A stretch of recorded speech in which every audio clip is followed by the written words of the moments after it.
જય માતા ખેડૂત મિત્રો, સ્વાગત છે તમારું ખેડૂત પુસ્તક ચેનલમાં। આજે તારીખ 11 જૂન 2024 ને આજની બપોરની 3 વાગ્યાની હવામાન અપડેટની અંદર માહિતી મેળવીએ તો નિવૃત્તિના ચોમાસાએ ગુજરાતમાં એન્ટ્રી લઈ લીધી છે।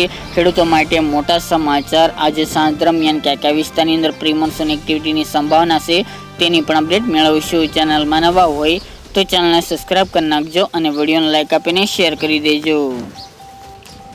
ખેડૂતો માટે મોટા સમાચાર।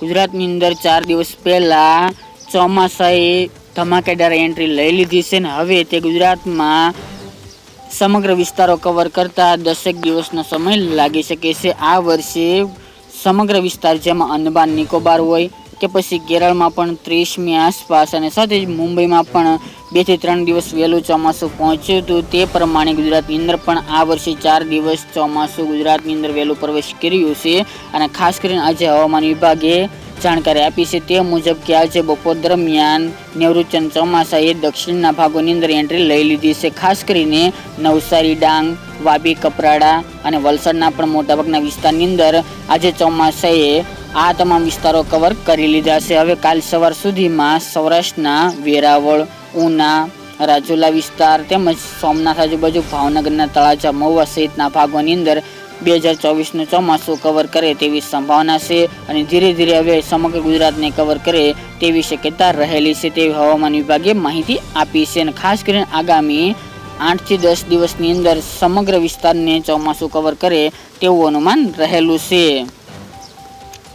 આ ગુજરાતમાં ચોમાસાની એન્ટ્રી થઈ ચૂકી છે ત્યારે હવે ગતિવિધિઓ વરસાદની વધુ જોવા મળી શકે છે તેમજ આગાહી પ્રમાણે જે ગુજરાતની અંદર પ્રી મોન્સૂન એક્ટિવિટીના વરસાદો નોંધાઈ શકે છે ત્યારબાદ ગુજરાતની અંદર વરસાદની ગતિવિધિમાં વધારો થાય તેવી સંભાવના છે। જેમ જેમ ચોમાસું જે વિસ્તારને કવર કરતું જશે તેમ તેમ વરસાદની માત્રા અને વિસ્તારમાં પણ વધારો થતો જોવા મળે તેવી શક્યતા રહેલી છે। આગામી 17 તારીખ સુધી ગુજરાતના અનેક વિસ્તારની અંદર વરસાદની સંભાવના છે, સૌરાષ્ટ્ર અને દક્ષિણ ગુજરાતની અંદર। ત્યારબાદ ઉત્તર ગુજરાત, મધ્ય પૂર્વ અને કચ્છના વિસ્તારની અંદર 8 થી 10 દિવસ દરમિયાન ચોમાસું કવર કરે તેવું અનુમાન રહેલું છે। ત્યાં બીજા તબક્કાની અંદર ઉત્તર ગુજરાત અને કચ્છના ભાગોની અંદર વાવણી લાયક વરસાદ નોંધાઈ શકે છે જ્યારે સૌરાષ્ટ્ર અને દક્ષિણ પૂર્વ વિસ્તારની અંદર 18 થી 20 તારીખ સુધીમાં વાવણી લાયક વરસાદ નોંધાય તેવું પણ અનુમાન હવામાન વિભાગે વ્યક્ત કર્યું છે। તે ઉપરાંત વાત કરવામાં આવે તો હાલના પ્રી મોન્સૂન એક્ટિવિટીના વરસાદની તો ખાસ કરીને આજે પણ સાંજ દરમિયાન વરસાદની સંભાવના છે, રાત્રિ દરમિયાન પણ। જેમાં વાત કરવામાં આવે તો ભાવનગર જિલ્લો, અમરેલી, રાજકોટ, જુનાગઢ, બોટાદ સહિતના ભાગોની અંદર આજે છૂટાછવાયા વિસ્તારની અંદર વરસાદી માહોલ જામી શકે છે।